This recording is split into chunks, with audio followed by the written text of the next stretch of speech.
Good evening everyone. कैसे हैं आप लोग? उम्मीद करते हैं सभी अच्छे से होंगे और तैयारी अच्छे से चल रही होगी।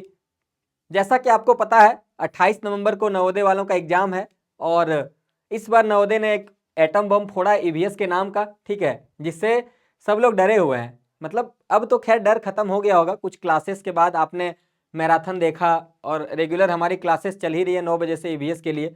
बच्चे पैनिक ना हो इसके लिए एक मैं एक प्लान लेके आया हूँ कि अगर आप कैसे एक प्रॉपर वे में पढ़ेंगे कि आपको 28 नवंबर से पहले ईवीएस में कॉन्फिडेंस आ जाएगा। आपको एक प्रॉपर पैटर्न से चलना पड़ेगा बेटा, हड़बड़ाने से नहीं होगा, ठीक है। और सिर्फ समझ लीजिए क्या ज़्यादा भाग दौड़ करने से ज़्यादा इधर से उधर दिमाग लगाने से कि कैसे होगा क्या होगा, पैनिक होने से अच्छा है कि आप बैठें और इस सब्जेक्ट को क्या करें, एनालाइज करें कि आप कैसे इसमें स्कोर कर सकते हैं। अब चलते हैं बेटा, शुरू करते हैं कि आज इस वीडियो के माध्यम से मैं आपको बताऊंगा कि कैसे आप एक इफेक्टिव स्ट्रेटेजी के साथ किसी भी एग्जाम में या किसी भी समझ लीजिए कि चैप्टर में आप अच्छा स्कोर कर सकते हैं किसी भी सब्जेक्ट में, ठीक है। तो बेटा ईवीएस का क्या है ना, ईवीएस में बेटा जैसे कि हमको पता है इस बार क्या है सिस्टम, इस बार बेटा 25 क्वेश्चन होंगे, ठीक है, सॉरी 20 क्वेश्चन होंगे और आपको 20 क्वेश्चन के लिए 25 मार्क्स दिए जाएंगे, ठीक है। ये हमारा सिस्टम है और सिलेबस बेटा आप ऑलरेडी देख चुके होंगे बहुत सारे वीडियोज के माध्यम से। मैंने खुद भी 2-3 बार क्लास में सिलेबस को डिस्कस कर रखा है। तो सिलेबस पे ज़्यादा डिटेल में ना जाते हुए टॉपिक पे आते हैं कि कैसे आपको इस सब्जेक्ट को टैकल करना है कि आप अच्छा स्कोर कर सकते हैं। चलिए, तो हमारा जो पहला है बेटा, पहला है कि एक तो हमें पता है कि 28 नवंबर को क्या है हमारा एग्जाम है, ठीक है। तो मिला जुला के रफली हमारे पास कितना है, मान लो अभी कौन सा चल रहा है, जून जुलाई चल रहा है, 28 आने में 13 दिन बच गया जुलाई का, ठीक है। तो अगस्त सितंबर अक्टूबर नवंबर मिला जुला के 4 महीने हमारे पास हैं, ठीक है। उसमें से कुछ तो शादी ब्याह में खर्च होंगे, कुछ घूमने फिरने में, कुछ स्कूल के एग्जाम में भी होंगे। तो मिला जुला के रफली समझे कि 3 महीना आपके पास है जिसमें आप प्रॉपर स्टडी कर पाएंगे। तो उसी हिसाब से हम लोग आज इन सब्जेक्ट को देखेंगे कि कैसे इसको तोड़ सकते हैं, ठीक है। तो देखिए पहला है ईवीएस सिर्फ जीके नहीं है, ठीक है। एक बात है, बहुत लोग अभी जैसे आया है सिलेबस माउंटेन रिवर रटने में लग गए हैं। तो रटना नहीं है बेटा, ठीक है, रटना तो है ही बट सिर्फ रटना नहीं है, आपको कंसेप्ट को भी समझना पड़ेगा, ठीक है। इसमें ईवीएस इक्वल टू क्या कह सकते हैं आप, कंसेप्ट भी है इसमें। जैसे मान लो साइंस वाली चीजें हैं, साइंस वाली जो चीजें आप उसको रट रट तो सकते हैं लेकिन कितना दिन तक रटेंगे, तो आपको वहां पे क्या करना पड़ेगा, कंसेप्ट समझना पड़ेगा। फिर आपको ऑब्जर्वेशन चाहिए कि आप कैसे चीजों को ऑब्जर्व करते हैं, एनालिसिस करते हैं। सुपर सेंसेस की बात करेंगे, जानवरों के बिहेवियर्स को पढ़ेंगे, प्लांट्स के बिहेवियर्स को पढ़ेंगे कि कौन सी प्लांट कहाँ पे होती है, क्यों होती है वहां पे। तो ये सारी चीजें क्या हो जाएगी, ऑब्जर्वेशन फैक्ट्स पे आ जाएगी। आपने ऑब्जर्व किया होगा कि रेगिस्तान वाले पौधे क्या होते हैं, कटीले होते हैं। तो ये ऐसा क्यों होता है, पत्तियां छोटी छोटी होती है रेगिस्तान में उगने वाले पौधों की, या तो पत्तियां होती ही नहीं है, कांटे होते हैं। तो ऐसा क्यों होता है, तो ये सारी चीजें क्या होगी, ऑब्जर्वेशन और कंसेप्ट क्लियरिटी से होगी। उसमें रटने वाला क्या है, फिर आपको कुछ कॉमन सेंस लगाना पड़ेगा, ठीक है। बाकी करंट का जो फैक्ट है वो तो आपको करना ही पड़ेगा मिला जुला के, ठीक है। चलिए अगले, अब देखो सिलेबस बहुत बार ऑलरेडी आप लोग देख चुके हैं और इस पे ज्यादा टाइम देने का कोई मतलब नहीं है। बस आप सिंपली समझ लीजिए आपको 4 पार्ट में सिलेबस दिया हुआ है। नेचुरल वर्ल्ड में आपको पढ़ना क्या क्या है, प्लांट्स के बिहेवियर को पढ़ना है, एनिमल्स पढ़ना है, reverse, mountains, water cycle, transport, natural disaster and houses, ठीक है। ये सारी चीजें आपको नेचुरल वर्ल्ड में पढ़ना है। ह्यूमन बॉडी में बेटा बेसिकली आपको अपने बॉडी के फंक्शनिंग के बारे में पढ़ना है कि हम खाना को खाते हैं तो कौन कौन सा अंग पचाने में मदद करता है, ठीक है। बाकी सर्कुलेटरी सिस्टम का क्या काम है, रिस्पायरेटरी का क्या काम है, हाइजीन, ठीक है। कैसे हम अपने आप को फिट एंड फाइन रख सकते हैं, ये सारी चीजें हम कहाँ पढ़ेंगे, ह्यूमन बॉडी में पढ़ेंगे। उसके बाद आ जाते हैं बेटा सोशल सराउंडिंग्स, ठीक है। सोशल सराउंडिंग्स में हमको देखना है इंडिया जी के, इंडिया में क्या घटनाएं घट रही है करंट में। नेशनल सिंबल्स के बारे में पढ़ना है कि नेशनल सिंबल टाइगर है, एनिमल, लोटस हमारा नेशनल फ्लावर है। तो ये सारी चीज़ों को हमको इसमें डिस्कस करना है। सुपरलेटिव्स में पढ़ना है बेटा कि हाईएस्ट क्या है हमारे देश में, हाईएस्ट माउंटेन, हाईएस्ट सबसे लॉन्गेस्ट एनएच कौन सा है, NH44 है, हमने बताया भी था।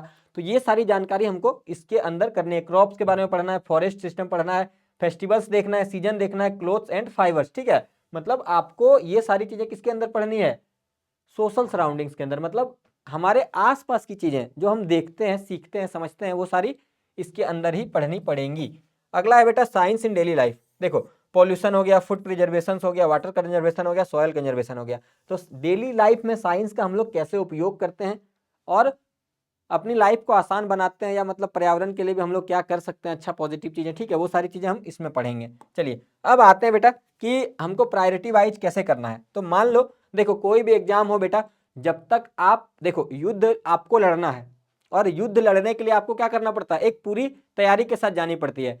कृष्ण जो थे बेटा वो भी मतलब अगर काल्यवन को हराना था तो भाग गए थे रन से, मतलब रन छोड़ के निकल लिए और काल्यवन को ले जाके गुफा में क्या किए, सोते हुए आदमी के सामने लेके पहुंचा दिए, क्योंकि वो अस्त्र शस्त्र से मर नहीं सकता था। तो उसी तरह आपको बेटा कोई भी युद्ध लड़ना है तो आपको स्ट्रेटेजिकली जाना पड़ेगा, मतलब आपको स्टेप बाय स्टेप क्या करना पड़ेगा, उस युद्ध को लड़ना पड़ेगा। तो यहाँ पे आपको पहला जो है देखो फाउंडेशन है concept based easiest frequent question. देखो अब आपको पहला टारगेट करना है ह्यूमन बॉडी।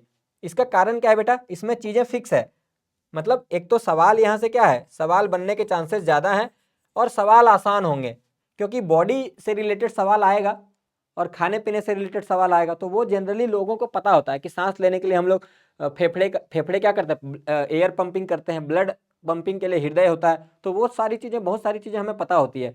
तो हम पहला टारगेट रखेंगे ह्यूमन बॉडी को, ठीक है, पहले इस टॉपिक को करेंगे, फिर नेचुरल वर्ल्ड करेंगे, फिर साइंस इन डेली लाइफ पढ़ेंगे, लास्ट है बेटा सोशल सराउंडिंग्स। इसको लास्ट में इसीलिए रख रहे हैं क्योंकि बेटा देखो जितना हम इसमें क्या है, चीजें रटने वाली है, ठीक है। सोशल सराउंडिंग्स में आपको याद करना पड़ेगा, मतलब रटना पड़ेगा चीजों को, कंसेप्ट तो समझना ही है, रटना भी पड़ेगा। तो रटी हुई चीजें लंबे समय तक कैसे आप रिटेन कर पाएंगे, हम लोग अगले स्लाइड में देखेंगे। कि देखो पढ़ी हुई चीजें देखो अक्सर सब पढ़ते हैं, 10-10 घंटे 12-12 घंटे पढ़ते हैं, लेकिन उसके बाद भी सिलेक्शन कुछ लोगों का ही क्यों होता है, क्योंकि बेटा इफेक्टिव स्टडी अलग होती है। बैठने के लिए 12 घंटा 15 घंटा लोग बैठते हैं, लेकिन आप अपने टाइम को कैसे बांटते हो, आप कितने टाइम रिवीजन को देते हो, कितना टाइम आप मॉक लगाते हो, कितना टाइम आप प्रैक्टिस करते हो क्वेश्चंस का जो आपने गलत किया है कभी, ठीक है। तो वो उन सभी चीजों पे डिपेंड करता है क्या, आपका अच्छा मार्क्स, ठीक है। चलिए अगले उस पर चलते हैं बेटा। अब देखो where where most student fail in social surrounding. अब देखो चौथा जो हमने बोला सोशल सराउंडिंग्स में बच्चे क्यों कम मार्क्स लाते हैं या वहीं पे गलतियां क्यों करते हैं, क्योंकि बच्चे रटते हैं। मतलब नेशनल एनिमल हमारा टाइगर है, बस इतना बात खत्म। लेकिन टाइगर क्यों है, ठीक है, टाइगर क्यों है, या मतलब हम ज्यादातर कहाँ टाइगर को पाते हैं, या फिर प्रोजेक्ट टाइगर क्या था इससे रिलेटेड, हम इन फैक्ट्स को नजरअंदाज करते हैं। हम बस क्या करते हैं, रट लेते हैं नेशनल फ्लावर क्या है, लोटस है, लेकिन लोटस के बारे में नहीं जानना चाहते कि लोटस ही क्यों है, लोटस को ही क्यों चुना गया। और भी तो बहुत सारे सुंदर सुंदर फूल थे, लेकिन लोटस को क्यों चुना गया। तो ये सारे फैक्ट और सवाल आ जाते हैं बेटा कि लोटस को ही क्यों चुना गया। तो मान लो सिर्फ रटने से नहीं होगा, आपको कंसेप्चुअली भी चीजों को क्लियर करना पड़ेगा। चलिए अब देखो आपको क्या करना है, एक स्ट्रेटेजी बनानी है, ठीक है, आपको स्ट्रेटेजी बनानी है। 90 मिनट आपको देने हैं बेटा अपने स्टडी को ईवीएस के लिए, ठीक है, क्योंकि ये नया है, पहले आपने इसको कभी पढ़ा नहीं है, मतलब स्कूल में तो पढ़ा है बट नवोदय के लिए नहीं पढ़ा है। तो इसमें क्या करना है, आपको 3 सेक्शन में बांटना है 90 मिनट को। 40 मिनट आपको किसको देना है बेटा, 40 मिनट देना है आपको स्टडी को, मतलब आप कंसेप्ट को समझेंगे, स्टडी कंसेप्ट, ठीक है।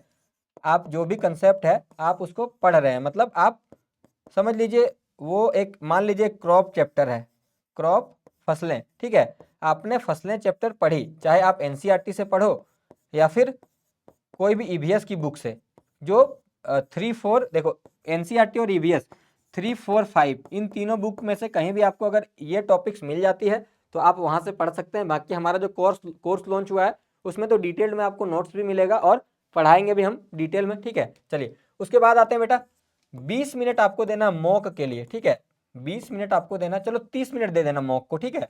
30 मिनट में 20 क्वेश्चन सॉल्व करना, क्योंकि आपको फाइनली भी 30 मिनट मिलने वाला है, ठीक है। और बाकी का जो 20 मिनट बचा है बेटा 90 में से, इसको आप रात में निकालना टाइम, ठीक है, रात में सोने से कुछ देर पहले आप इसको जो पढ़े थे सुबह वाला, ठीक है, सुबह या शाम में जब भी पढ़े थे उसको आप रात में 20 मिनट में क्या करेंगे, पूरा रिवाइज करेंगे। और मान लो इस 20 क्वेश्चन में आप 4 गलत करते हैं, ठीक है, 4 गलत करते हैं, तो इन 4 गलत क्वेश्चंस को भी आप रात में देखेंगे कि आपको वापस से जब आप मिला रहे हैं, याद कर रहे हैं, तो आपको याद हो रहा है कि नहीं सही मार्क्स, सही क्वेश्चन आपके आंसर आ रहा है कि नहीं गलत वाले का सही, ठीक है।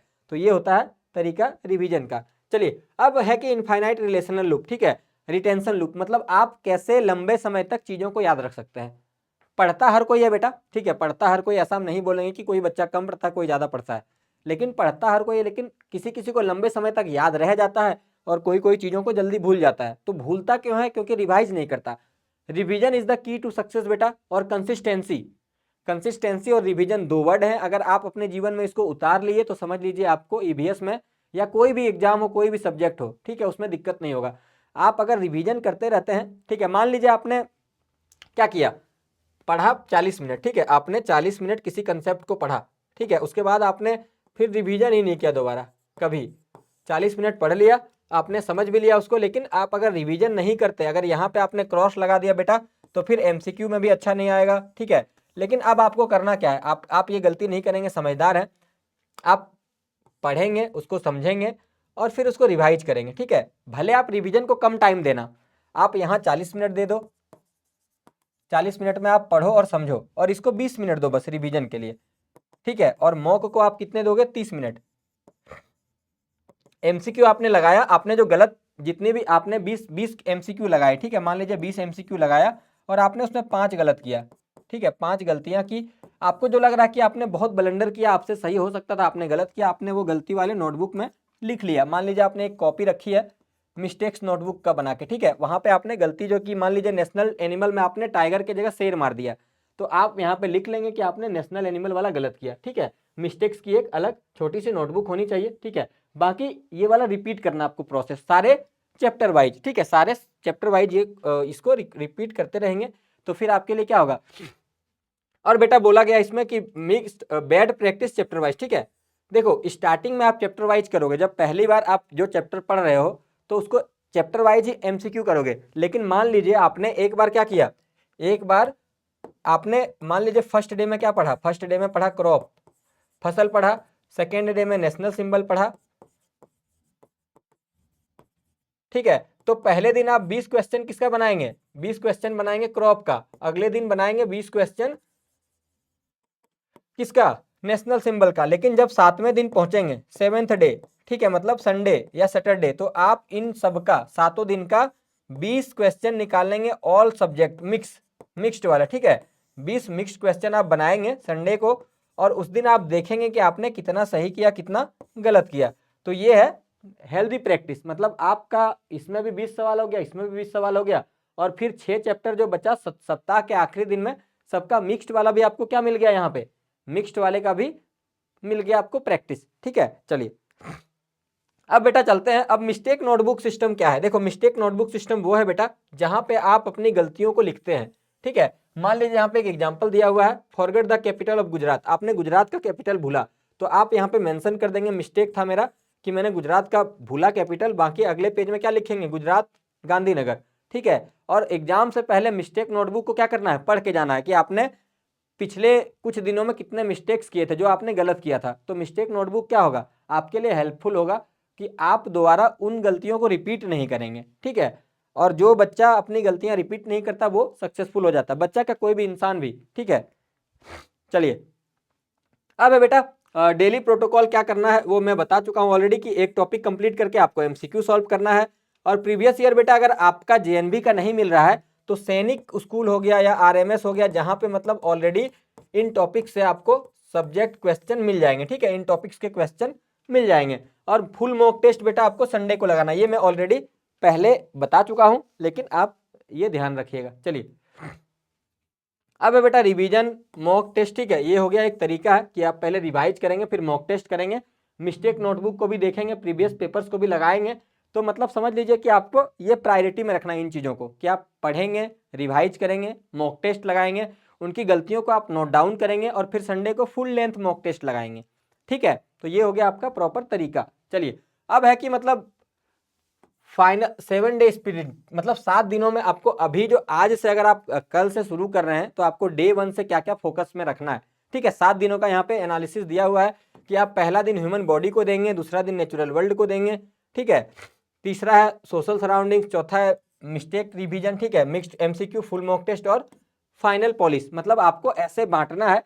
ये एक एग्जाम्पल दिया हुआ है बेटा कि आप अगर डे 1 में कोई एक टॉपिक करते हैं तो आपको डे 2 में कोई और टॉपिक करना है, डे 3 में कोई और टॉपिक करना है, और ऐसे करते करते आपको मुश्किल से अगर 20 टॉपिक है तो 20 दिनों में आपका क्या हो जाएगा, सिलेबस कंप्लीट हो जाएगा 20 से 25 दिनों में, ठीक है।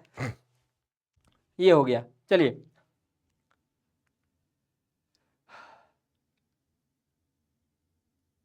अब देखो, अब क्या होता है ना, लोगों को लोग कहाँ गलती करते हैं बेटा, ये गलतियां हैं, इसको दोहराना नहीं है, मैं इसीलिए इसको अलग से बता रहा हूं कि आपको क्या करना है, memorise only GK without concept, मतलब सिर्फ जीके याद करना है, रिवीजन नहीं करना। देखो रिवीजन आप नहीं करेंगे, ठीक है, अगर आप रिवीजन नहीं करेंगे तो आप सब भूल जाएंगे। दूसरा है, मॉक टेस्ट को आप अगर नहीं लगाते हैं तो आपके लिए क्या होगा, हेल्पफुल नहीं रहेगा पढ़ा हुआ कुछ भी। प्रीवियस ईयर क्वेश्चन नहीं देखते हैं तो दिक्कत है। New books in the last month, ये तो बिल्कुल नहीं करना है, ठीक है। एक महीना बचे तब नया बुक नहीं खरीदना, अभी जो खरीदना होगा खरीद लेना, ठीक है, क्योंकि लास्ट 1 मंथ में बेटा कुछ भी नया नहीं बदलेगा।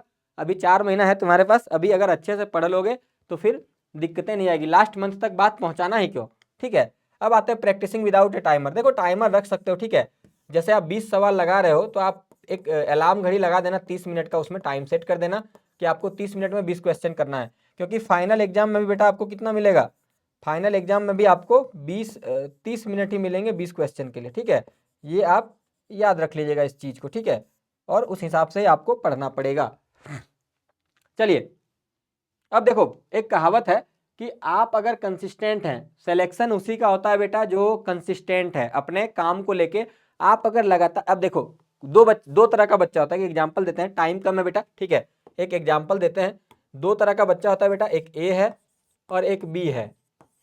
ये बच्चा एक दिन उठा जोश में 15 घंटा पढ़ लिया कि आशीष सर कहे हैं कि आज पढ़ना है, तो 15 घंटा इसने पढ़ा, फिर 3 दिन तक सो रहा है, 3 दिन तक सो रहा है, तो इसका सिलेक्शन नहीं होगा, ठीक है। एक तरफ दूसरा बच्चा ये 5 घंटा ही पढ़ा, 5 घंटा पढ़ा पहले दिन, दूसरे दिन भी क्या पढ़ा, ये 5 घंटा पढ़ा, ठीक है, तीसरे दिन भी ये 5 घंटा पढ़ा बेटा। और ये हैबिट अगर आ गई आप में कि आप 5-5 घंटा ऐसे पढ़ते जा रहे हो, तो आप यकीन मानो कि ये बच्चा 3 दिन जो रेस्ट किया, ठीक है, तो आप ये फिर चौथे दिन ये क्या करेगा, जोश में आएगा 5वां दिन, ठीक है, कि फिर हम 15 घंटा पढ़ेंगे।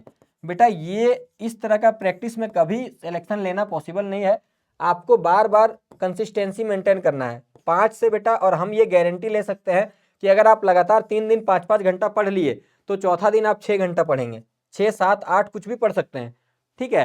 तो ये है पूरा एक प्रॉपर रोड मैप है कि आपको पहले बेसिकली आपको 2-3 चीज़ों का ध्यान रखना है। एक तो आप सिलेबस को क्या करें, पूरा सिलेबस को रट लें, मतलब आपको याद होना चाहिए कि आपने कौन सा टॉपिक किया है कौन सा नहीं किया। दूसरा है बेटा, आपको प्रैक्टिस करना है एमसीक्यूज बैक टू बैक। और दूसरा है बेटा रिवीजन के बिना पॉसिबल नहीं है कोई भी एग्जाम क्रैक करना, ठीक है, कोई भी एग्जाम क्रैक करना रिवीजन के बिना पॉसिबल नहीं है। तो ये सारा पैटर्न है बेटा आपको।